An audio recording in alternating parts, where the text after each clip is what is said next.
Hi, JP Forney of the Movie Jerks here, coming to you on day 22 of Action April, the month where I watch action films I've never seen before, and I pick one per day randomly.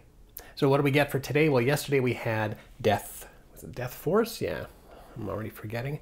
And today we get Anaconda 4. There's 4 of these things. Trail of Blood. Bigger, faster, hungrier. A genetically created anaconda, cut in half, regenerates itself into a new aggressive giant snake due to the blood orchid. Okay, I guess today I'm watching Anaconda's Trail of Blood. Anaconda's Trail of Blood. Considering this is the 4th installment into the Anaconda franchise, I was not expecting anything amazing. And it turns out, I was completely right. We get a group of unlikable characters, all fighting for their lives against a poorly rendered giant snake. But here's the twist. It can rejuvenate itself. Now, I don't have much to report on this film. Not that there wasn't enough interesting things to say about it, but mainly because it has this cast member. Could I have found my doppelganger? If I were to trim my beard down to a small, thin goatee, and perhaps shed a few pounds, that I am seeing another version of myself on screen.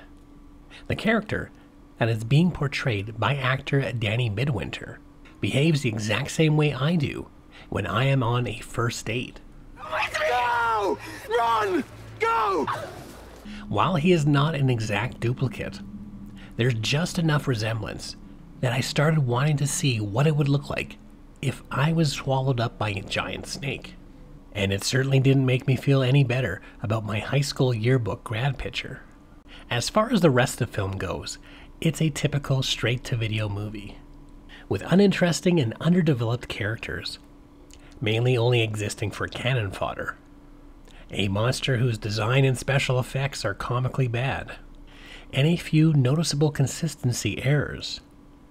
Like when our lead protagonist is stepping up a ladder and the second step breaks in half, causing her to fall backwards at a much further distance than we would expect, knocking herself unconscious, and yet that second step miraculously fixes itself within seconds.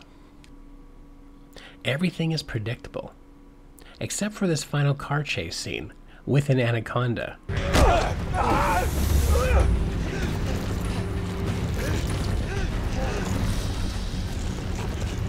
Keep your eyes on the road! That had me laughing in stitches.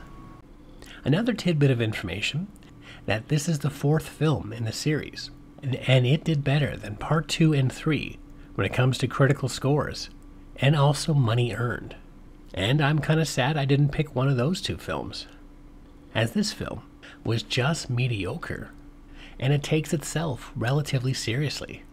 If the film had more camp or self-awareness, then it might have been more entertaining.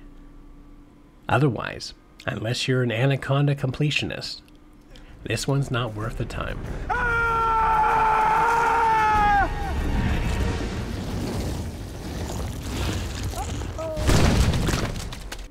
And there you go, day 22 of Action April. This time I watched Anaconda's Trail of Blood. What other action films are just plainly mediocre?